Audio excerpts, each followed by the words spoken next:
tatlong senador na nabanggit, Senator Jinggoy, Senator Villanueva, Senator Bong Revilla, na-meet nyo na po ba at any one time or any point na pumasyal po ito mga ito sa inyong tanggapan?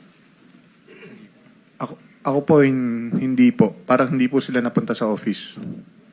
Hindi nyo rin po nakita ito mga ito or nakita nyo, nakausap nila si Engineer Alcantara?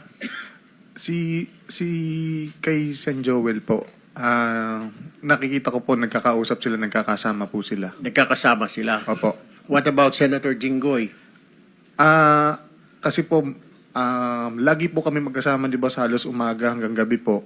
Through phone po, actually pagka meron po yung instruction sa kanya ng merong utos sa akin si boss, galing, for example po, utos po ni Boss Robert na may po program na gantong amount dahil sa ganitong kay senador na ganito. Yun po.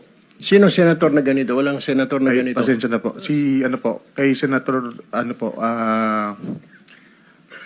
Senator Jinggoy po. Alright. Tapos may sinasabi din siya, pati si Senator Bong Revilla na damay din. Ganon din ba ang sistema? Sinasabi na ikarga doon sa inyong listahan? Ang instruction po niya, ganito yung obligasyon para kay Senator Jinggoy. So alam nyo na kung paano aatakihin ang programa ng project natin. So lahat po ng ito dahil 25-30% narinig po natin kay Engineer Alcantara. So pwersado po na maging substandard ang proyekto or maging ghost na lang? Nakakasigurado po ako na lahat po ng proyekto sa Bulacan First substandard po. Lahat ng proyekto, particular na ang flood control, tama po ba? Lahat po. Opo, Your Honor. Substandard. Tapos na po ba ito? Hindi pa?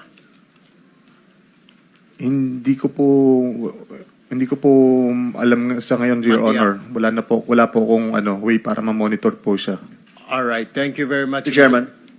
Go ahead.